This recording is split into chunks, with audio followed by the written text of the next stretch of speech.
So let's just dive right in. This cancer, when I saw this on our list, it was the one that kind of freaked me out the most. And I don't know why that is, and maybe I'm alone in that, but I saw spinal cancer, and it just sounds very serious. I think about your spinal cord and all of the nerves and everything, and I just thought, whew, this sounds like very heavy. But maybe I'm misinformed, or I'm just operating off of some other prejudice. What is spinal cancer? So a basic definition of spine cancer is that it's any type of cancer that either develops or metastasizes to the spinal column, the spinal canal, some of the bones within the spine, or sort of infiltrates the spinal cord. One of the things that I want to just maybe share with people that are listening to this is a lot of times, like if you're searching for something on the internet, if you put in, let's say, spine cancer, you may find certain things. But in terms of like synonyms or other ways of looking at this, you could have spine cancer, spinal cancer, you could have spine tumor, spinal tumor, you have spine carcinoma or spinal carcinoma. So you kind of have like 6 different search terms, if you will. I only share that because sometimes people will be looking for something, they say, I never found this. It's like, well, the way like the search engine algorithms and everything go right now, sometimes you could be close, it'll come up, and sometimes it's got to be exact in order to find what it is you're looking for. So in case someone is, looking at if this type of cancer, they're aware that there's a couple of different terms. And it's different type of cancer when it's something, let's say, started in the lungs that spread to the spine versus something that actually originated from the spine. So are there different? I've heard words that you've thrown out words like, well, you haven't thrown them out. You've said words and explained terms like carcinoma and things like that. Are there different types of spinal cancer and tumors within this area, this region? Yeah, absolutely they are. So that an example of cancers that say grow within the spine would be things like tumors that start in the membrane of the spinal cord. And so those tumors are referred to as intradural tumors. And some of the examples would be like an intramedullary tumor that begins within the cells of the spinal cord itself. And those examples of those would be like gliomas, astrocytomas, and epidemiomas. There's also extramedullary tumors, which is in the membrane surrounding the spinal cord. So think of it on the outer layer. And that it could be in the nerve roots, and basically it grows from outward, from the spinal cord. And some examples of these extramedullary tumors would be like meningiomas, neurofibromas, schwannomas, and nerve sheath tumors. But as I was talking about earlier, you could also have cancers that spread from other parts of the body to the spinal cord. So that's called metastasis. And then sometimes those cancers can infiltrate or kind of get wrapped up in the neurons or the nerve roots coming off the spinal cord. One of the things I maybe would like to share with people is that in nature, cancers of the nervous system are rare, but we're seeing an increase in the number of these cancers in humans, and we're seeing they're occurring at a younger age. So basically, children should never have brain cancers or cancers of the nervous system like the spinal cord. And we're seeing an increase in these things, and whether that's due to, changes in the microbiome, chemicals dumped in the environment, changes in our nutrition supply, it's very controversial right now. But I could tell you that we see more children than ever with, very young ages with these, let's say, allegedly rare cancers, but they're going up vertical. And one of the things I uncovered is that it seems to me that there's certain cancers are linked to the consumption of either burnt meats, so it doesn't matter whether it's beef or any animal flesh, but also things like salted pork products seem to have a relationship, and whether it's the nitrates, nitrites added to the food as a preservative or something else. So I mention a lot of this stuff because unfortunately in children, most of the treatments just have extremely poor outcomes. And I thought it'd just be right at the beginning, just kind of throw it out there so people kind of aware that as you alluded to earlier, it is pretty serious because for many people, it's a long journey of a lot of effort, a lot of time, a lot of money, and no results at the end. And I think one of the benefits for people coming to Causenta is we could totally change that entirely. We could help a lot of people at a lot less money, I guess, basically. That sounds like the ideal scene, helping a lot of people for not a lot of money. And we talk about this a lot on Ask Dr. Tom, early detection being so key. Dr. Tom is Dr. Thomas Incledon. He's the founder and CEO of Causenta Wellness and the Causenta Cancer Treatment Center in Scottsdale, Arizona. From working with NFL, MLB, MMA, and world-class athletes, even the White House, Dr. Tom's reputation of personalized medicine and cutting-edge technologies have put him on the map for caring for some of the most powerful people in the world, making Thomas Incledon one of the most sought-after healthcare professionals of our time. And we sit in the studio to share this information with you. He maps out time. Number one is working with patients for Dr. Tom and his team there. And so he then makes time to come and sit down so that we can go through this information so it's on the internet and available for you to share. We need you to share it with your loved ones so that it gets in front of as many people as possible, because one doctor can't treat everyone, but one doctor can share, especially today, a lot of information with everyone that's out there. Today's topic is spinal cancer. Dr. Tom, you talked a little bit about the different types of cancer and tumors in the spine. What are some of the symptoms of spinal cancer? One of the more common ones is back pain. And generally it's referred to in the clinical literature or in medical literature as non-mechanical back pain. So meaning like if you had an MRI, doesn't show any damage, right? But they're going to see there's something growing inside there. And what typically happens is you start to get either loss of sensation or weakness in the muscles that either, muscles in the arms, the legs, or the chest. And this can lead to difficulty walking, which can cause falls, which can create secondary issues like, head injury, for example. A decreased sensitivity to pain, heat, or cold. Loss of bowel or bladder function. And then in extreme cases, can be paralysis to different degrees.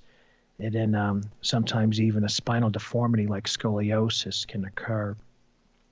Now, a lot of this stuff is reported in the literature, but unfortunately what happens is when people experience these symptoms, typically what's happened is the standard of care approaches would be things like drugs or surgery, or sometimes it's just an active monitoring, which is considered like a form of treatment, but the reality is nothing is being done. So it's kind of like, so Matt, if you had a spinal cancer and you come in and go, hey, Matt, it's getting worse. But meanwhile, you feel pain.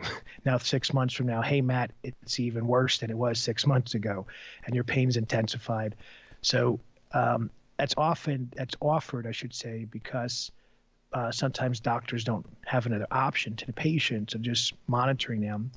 But I just want to make sure everyone's clear that while that can be done with any type of cancer, there's, that's a one-way street, right? You go one way, what ultimately is you pass away from the cancer because nothing is actively being done. At Causenta, we got all kinds of ways of addressing this stuff. I figured out all kinds of things using different technologies to reduce pain, to shrink tumors that don't require drugs in some cases.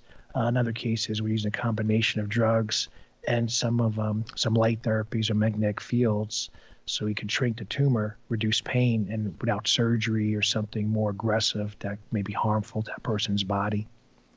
This is the Ask Dr. Tom show, and what we do is we talk about health concerns, and in this series we're talking about specific forms of cancer, and today's focus in this episode is spinal cancer. I was just on the Dr. Tom page on Facebook, and while you were talking, sharing this live video, that because when we tape these episodes, we also broadcast live on Facebook and YouTube and any social media platform that takes live. And if you are listening and or watching this live and you can do the same, that would be great for you and your family. The mission here is what happens is people share cat videos and stuff, and then they don't necessarily share videos that are super important and can really change people's lives. And these videos can, because they help everybody get a general understanding of some things that seem very complicated. And that's part of the point of discussing these, scary cancers and these complicated cancers. If you already know that you'd like some help, and Dr. Tom mentioned some of the things they do at Causenta, at any point you can go to causenta.com and set up a free call to talk about your specific situation or your family member's specific situation. Just go to causenta.com. That's CAUSENTA.com. You scroll down to the middle of the page and you just fill in the information and you set up the phone call. Or you can use the telephone to do it and call 480-883-7240. If you're watching on social media, that number's right on the screen. The number is 480-883-7240. So, Dr. Tom, we talk about the differences between men's health and women's health, and how men are often very quiet and reserved about getting things found out. And when you say things like back pain, I think like, man, how many guys have had back pain for different various reasons? So back pain can be oftentimes written off as I picked something up or I sneezed the wrong way or whatever it is. How are these cancer tumors, these spinal cancers, diagnosed and brought to before they get diagnosed by the doctor? How are they even brought to people's attention in a way that doesn't make it so it's too late? Sure. So it's normal. Let's say you're lifting something, you hurt your back. It's normal to think, well, it had to be from what I was just doing. Maybe my body wasn't in the right position. So you may try a few days of rest. The back doesn't get any better. You might do some physical therapy. Back still doesn't get better. And then at that point, you got to think to yourself, right, something else is going on. And so normally what would happen is you may see an orthopedist first, or maybe a family doc. Family doc may refer you to an orthopedist. Orthopedist may order an MRI, and then they're going to see that there's something there.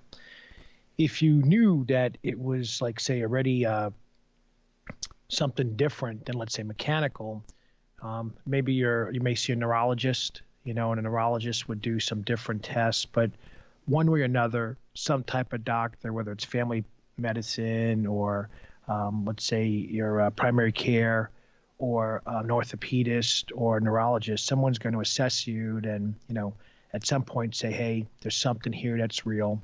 I'm going to order some imaging tests, and those imaging tests can be things like an X-ray, a CT scan, or an MRI.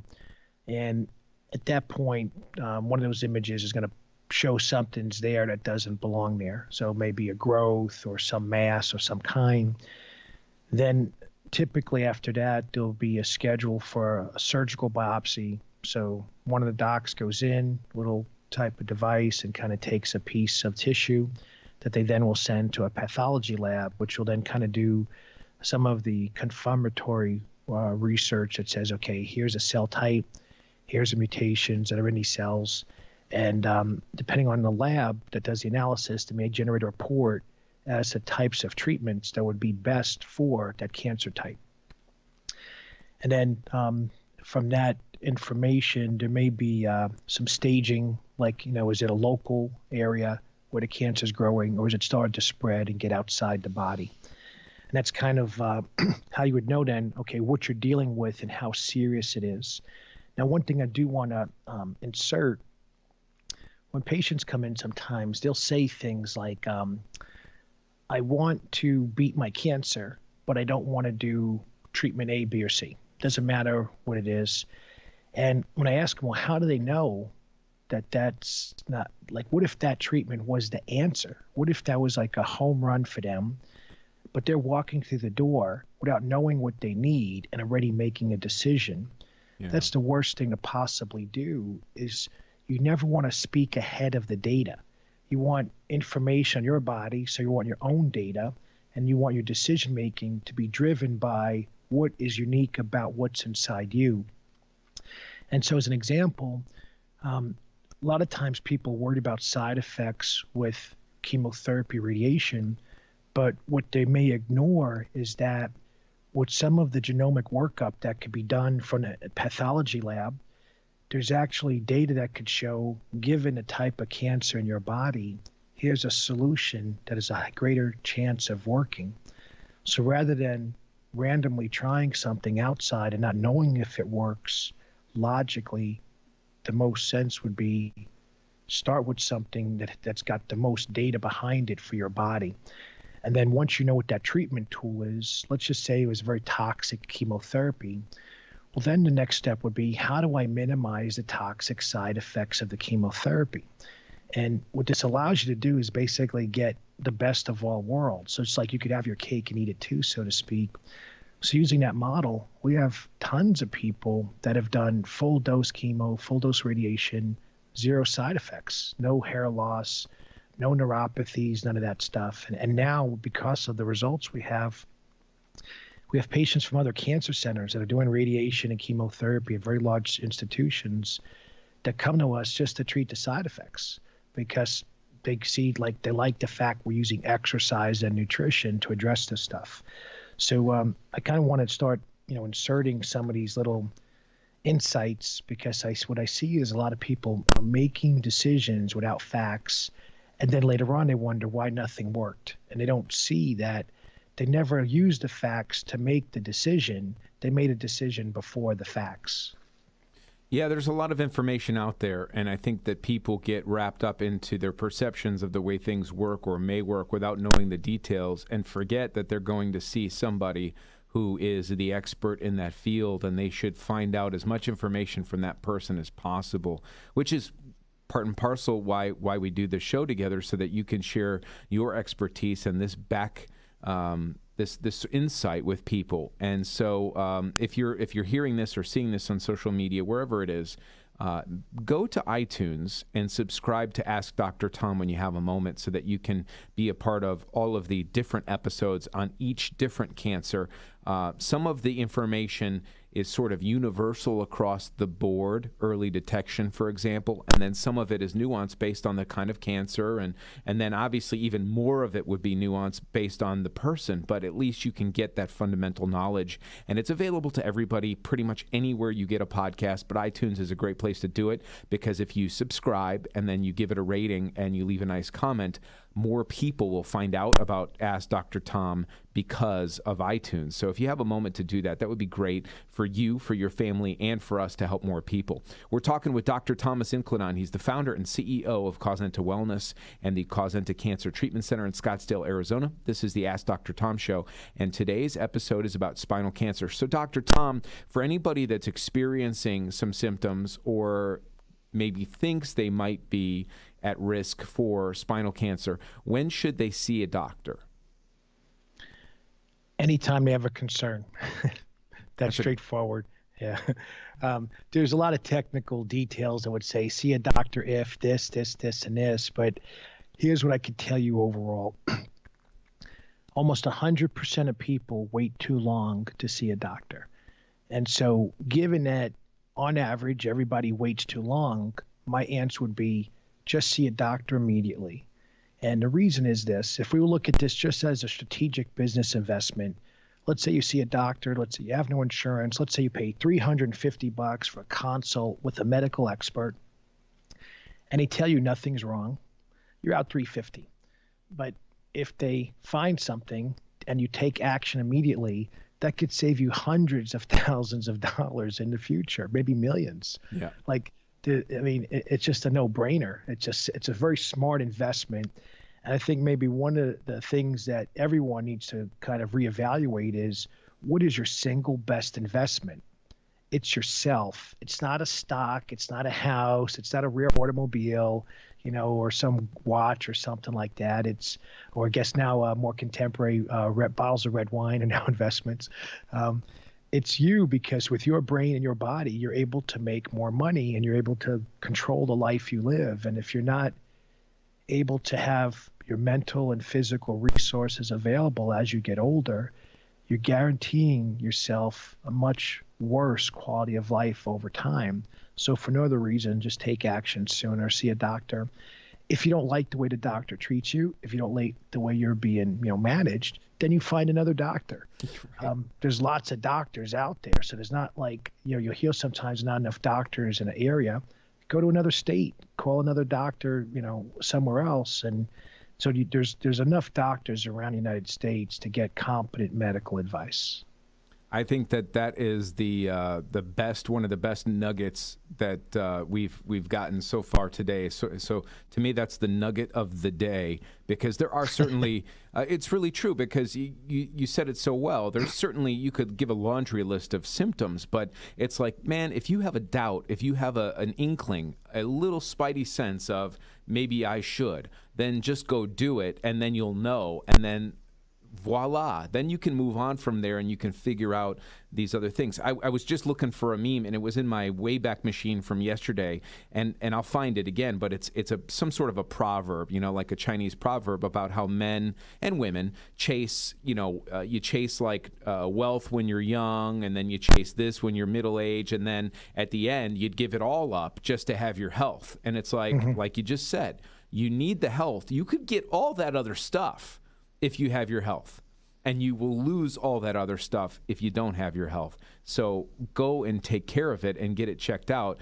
So today's episode is on spinal cancer. If you have questions about this particular form of cancer or other things that are health related that you'd like to get in for other episodes, future episodes of Ask Dr. Tom, you can submit a question at any point at askdrtom.com. Spell out the word doctor. Go to askdrtom.com, and we will look at those questions and consider them for future episodes. But my next question about spinal cancer is, what are the risk factors? So if it's a spinal cord tumors, the tumors themselves, some of the risk factors would be the genetics. One is neurofibromatosis, which is a hereditary disorder. And then there's another condition called von Hippel-Lindau disease. It's kind of rare, so it's unlikely most people would ever hear of it or see it. Outside of that, one of the risks that's not really talked about anywhere in the medical literature is that people, let's say, that have colon cancer, prostate cancer, lung cancer, breast cancer, let's say like major solid tumor type cancers that ignore appropriate treatment for too long, those cancers now start to spread and metastasize, and they run the risk of them spreading into the spinal cord or to the brain. And while the focus of this podcast is, basically spine-related cancers, one of the things I want to maybe throw out there is that a lot of times when patients come in, let's say if they have a solid tumor in one part of their body, what happens is the medical professionals are focusing on that area because there may not be any symptoms elsewhere to justify like looking at other parts of the body.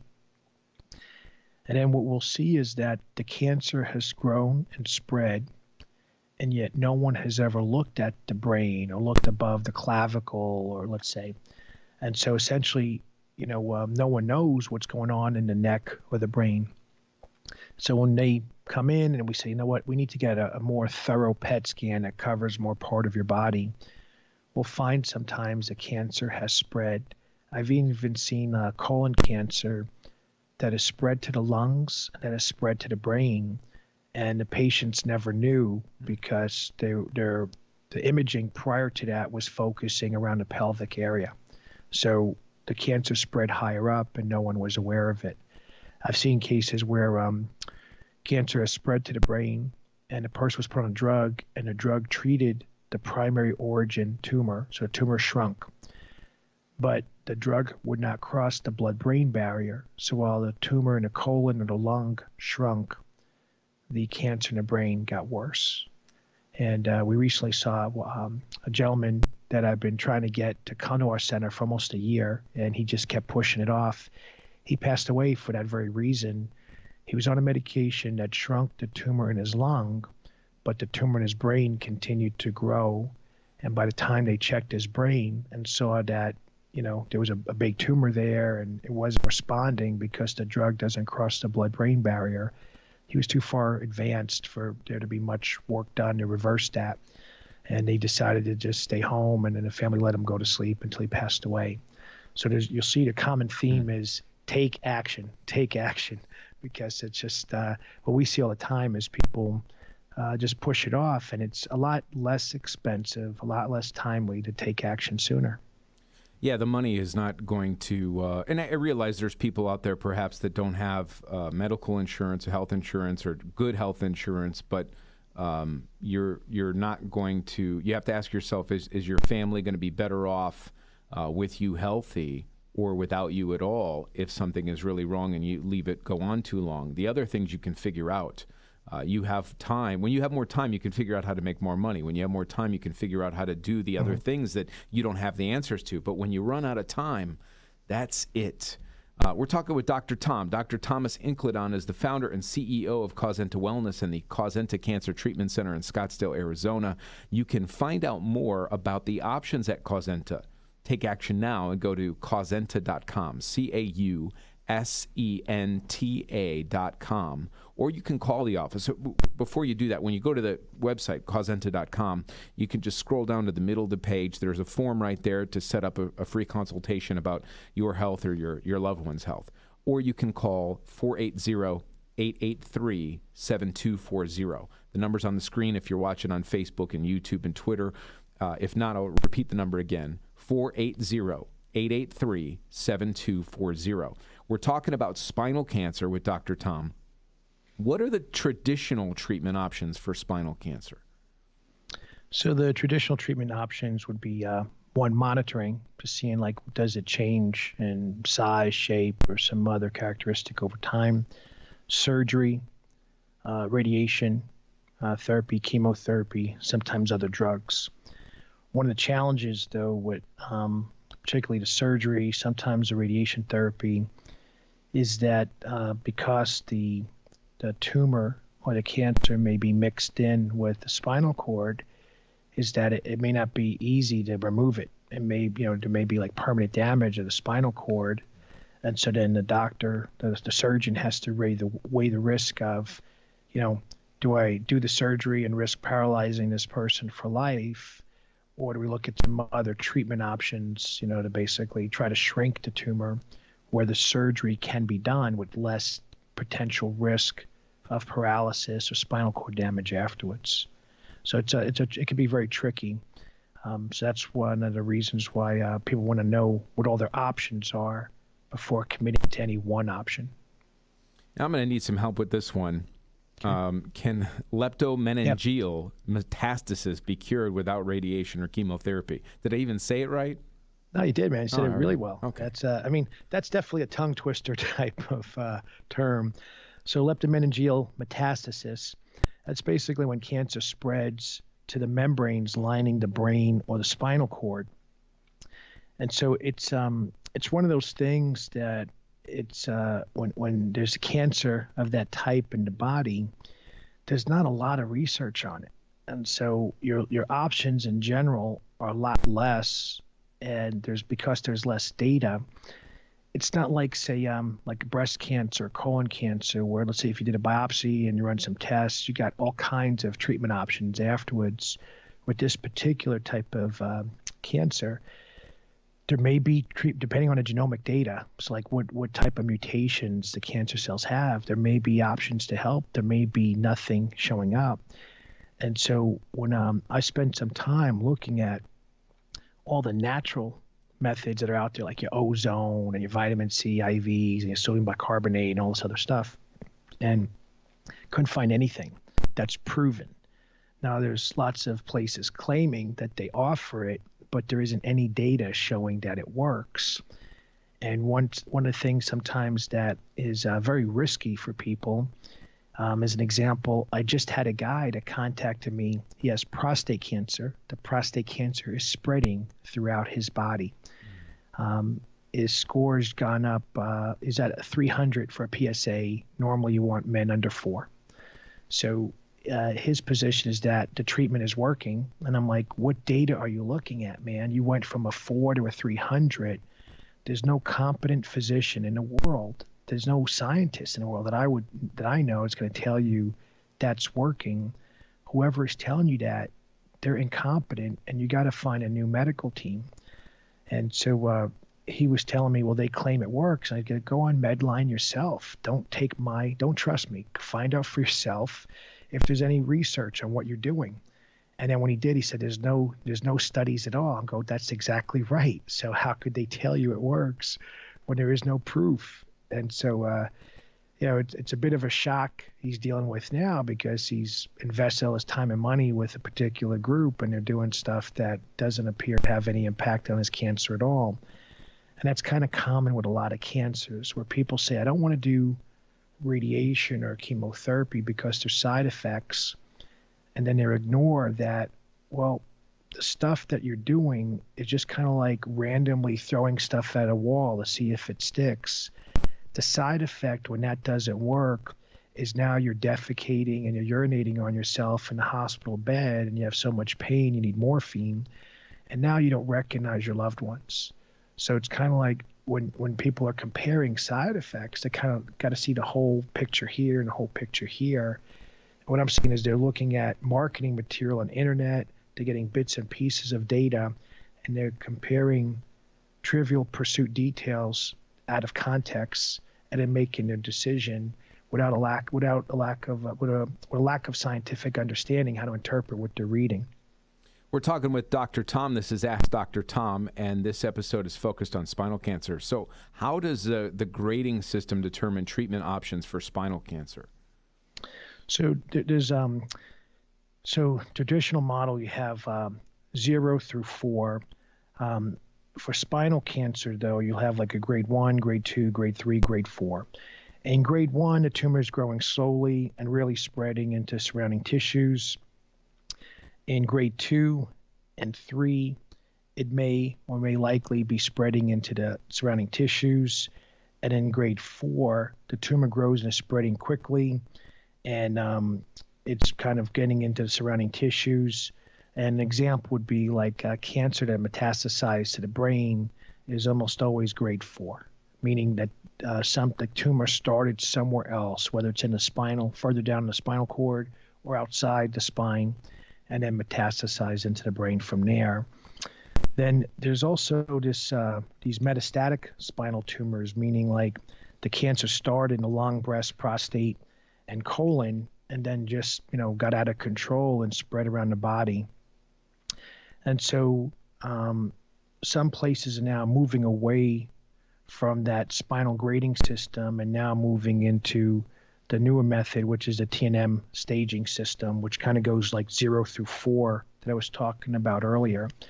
The main point is regardless of the staging system used, the higher the number, the worse it is. And one of the things that is really, really critical for patients to know is when you are first diagnosed, you need to get the stage. And the reason why that matters is that tells you how serious the threat is to your life.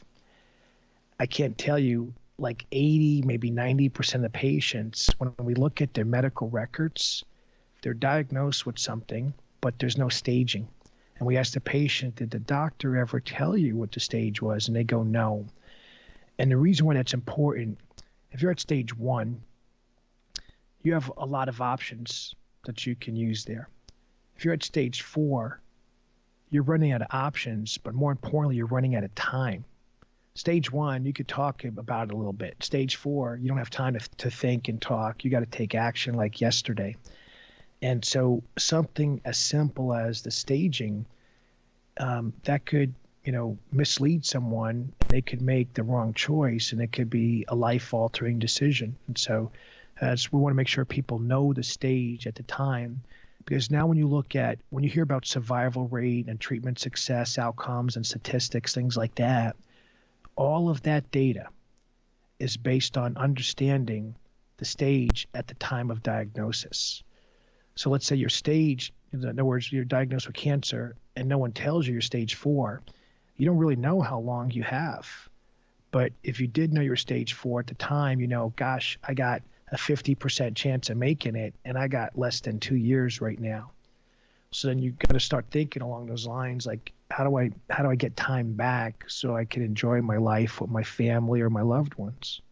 The first way to get time back is before you even do anything is to go see a doctor like right away if you have any idea that something might be going on with your body, because you will thank your future self later and go, wow, I'm so happy that I finally went and saw somebody. I've got this thing, we were talking about skin cancer yesterday. I've got this, rash, or I've got this little, mole or whatever it is. And so the best thing you can do is take action for yourself and for your family, and get some clarity from somebody who knows how to handle this. And the people at Causenta, Dr. Tom, Dr. Christy, Dr. Matt, Dr. What's that? Dr. I always mispronounce his name, Alcaboni?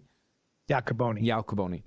Yeah. And the others that are there. I mean, those are the people that have the information and experience to be your council of advisors. And the way you can do that is you could go to causenta.com and just set up a free call by scrolling down to the middle of the page. You put in your phone number and stuff, and they'll schedule a call with you. It's totally free. Or you can call 480-883-7240. That number again is 480-883-7240. So we're discussing with Dr. Tom today spinal cancer in this episode of Ask Dr. Tom. How specifically can Causenta help patients who might already be suffering from spinal cancer?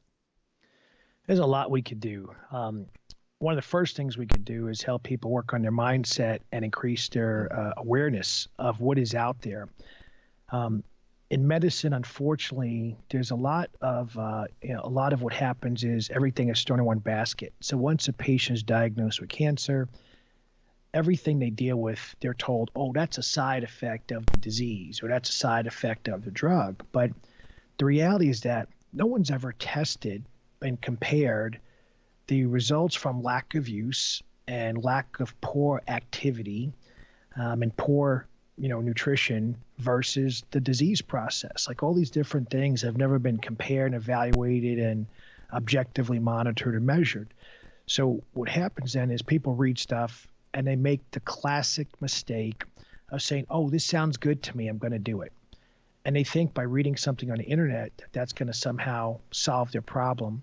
And they don't realize that most of what is on the internet is dictated by marketing metrics, like the Google search engine algorithms and all the stuff. So you're not finding the most medically appropriate advice for your particular cancer when you use that approach. What you're finding instead is what's the best marketed information that can be targeted to you as someone that is going to probably buy something. So what we do is we would literally assess the individual. We assess the brain. Doesn't matter what kind of cancer you have. We look at brain function. We look at how does your brain control your body. And the reason why we do that, it's one of the fastest ways to get people more time. It's one of the ways that you could actually help get someone stronger, improve their energy, and potentially have a positive impact on their immune system. And it results in a lifetime value for the person, because once I teach someone how to do these things, they always have their resource with them. They don't need a gym. They don't need any supplements. They don't need any drugs. And unfortunately, as powerful of a weapon as it is, majority of people totally ignore this. They don't think about it in any way. They're so focused on killing cancer, they don't look at the rest of their body that's going downhill rapidly. And so now when they lose their balance and fall and hit their head or have a stroke or heart attack, they're being totally derailed and caught off guard from something that could have easily been prevented. And so we would do sort of like a neural brain evaluation and see what's going on and address it, because the impact that can make is substantial. Then we would look at, based on what we find, we'd look at how we can use magnetic fields and light fields to reduce inflammation and make it easier for their body to move, and then make it easier for them to start adding muscle. One of the best weapons you have against cancer is lean body mass. And the reason is this: cancer cells in general have a faster metabolism or higher rate of metabolism than healthy cells.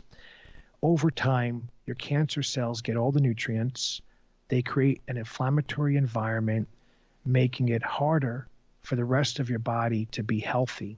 So you start to lose muscle mass, you start to lose healthy cells as the body grows more cancer cells.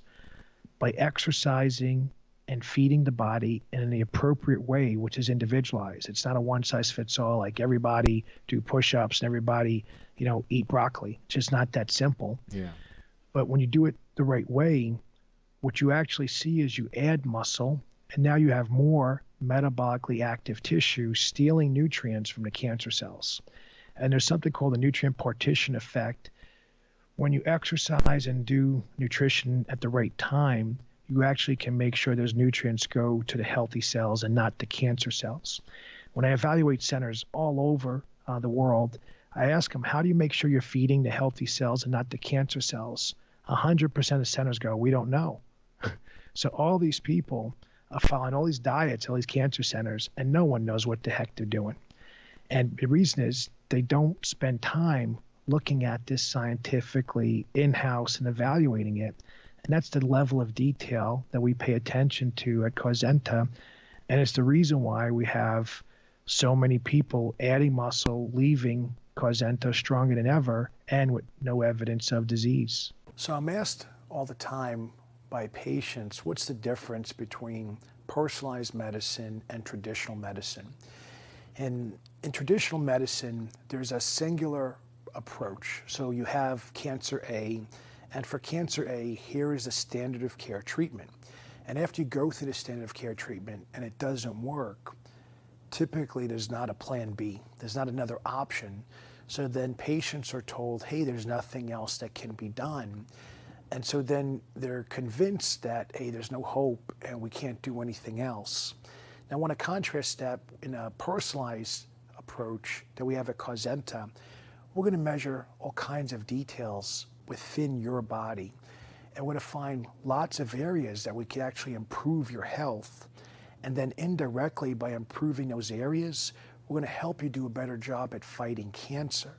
So where someone else would say, hey, there's nothing that could be done, we're going to say, hey, there's lots of opportunity here to improve your health and make sure that you have a better quality of life so that you're able to function and live life under your own terms and not just waste away in a bed in hospice somewhere and watch everything go by you as time passes on. So if you or a loved one has been diagnosed with cancer and you're looking to get help, I strongly encourage you to go to causenta.com and fill out the form at the bottom of the page and find out for yourself how we can help you.